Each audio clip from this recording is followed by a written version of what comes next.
Magandang araw po sa inyong lahat. Welcome po sa aming mini vlog. So, ito po, nagsa-start kami na mag-crayfish. Ito, first day namin na magkaroon ng crayfish. Isang malaking pagkakamali namin is, nirelax lang namin yung mga crayfish for about 3 minutes galing sa biyahe.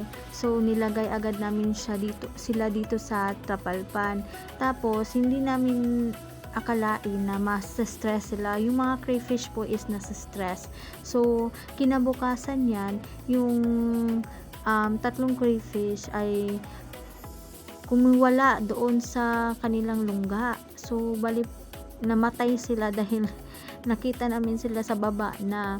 And then, yung tatlo is parang nanghina po sila sa water. Kasi po yung water namin is mga 4 days pa lang siyang nakapondo, tapos nilagyan na agad namin ng crayfish, which is wrong po daw sa nung nakita ko na ibang vlogger po na nag-aalaga ng crayfish. So, isang tip ko din po sa inyo, kung bago lang po kayo, kung starting pa lang kayo or nagpaplano pa lang po kayo na mag-alaga ng crayfish, first thing to do po is yung lalagyan nyo po, or kung magpapagawa po kayo ng trapalpan like sa amin po, dapat po linisan ng maayos yung trapalpan bago lagyan ng water. Tapos po ibabad nyo po muna yung trapalpan for about 1 week before po siya lagyan ng isang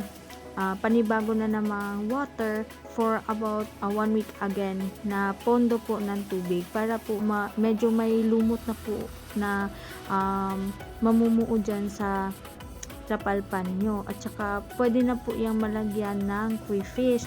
At isa din po sa mga tip namin para hindi po lumabas yung mga crayfish, kasi po dadaan po kasi sila dyan sa parang may tahi po, bali dumadaan sila dyan, gumagapang, at nakakalabas sila sa trapalpan. So ang ginawa po namin, nilagyan po namin sila ng harang dyan para hindi sila makalabas.